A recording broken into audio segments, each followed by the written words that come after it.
Après plusieurs jours d'échanges avec les différents acteurs de la crise malienne, le président de la commission de la CEDEAO a rencontré ce matin la presse. Avec elle, il a évoqué l'évaluation de la transition, le rétablissement de l'intégrité territoriale, le retour de la paix et l'organisation des élections. Nous retrouvons Youssouf Diakité.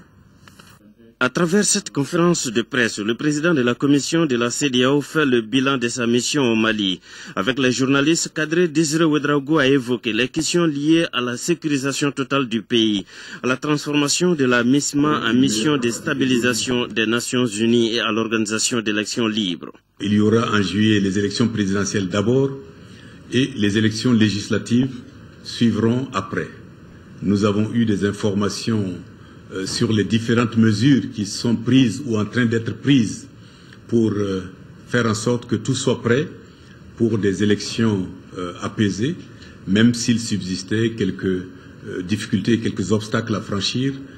Nous nous sommes félicités de la bonne orientation donc de cette feuille de route. Les constats sont positifs, se réjouit le président de la commission de la CEDEAO. La situation se présente sous un jour favorable. Quant à la sécurisation du pays, d'abord la libération des zones occupées au nord et également la sécurisation de toute cette région pour que les élections se fassent de façon paisible. Les journalistes ont posé des questions particulières sur la montée de l'armée malienne à Kidal et au désarmement du MNLA. Les alliés empêchent l'armée malienne d'aller à Kidal. Toutes les armées que vous voyez au Mali sont venues pour soutenir l'action et les efforts de l'armée malienne.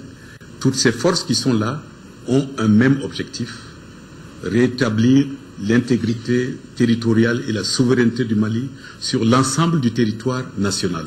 Et j'ai dit tout à l'heure que nous concevons que les élections doivent être organisées sur l'ensemble du territoire national.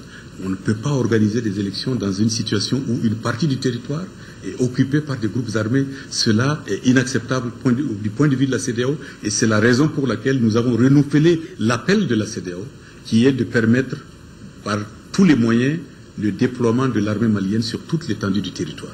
En tout cas, la CEDEAO, l'Union africaine et les Nations unies se disent prêtes à accompagner le Mali en vue d'éradiquer le terrorisme.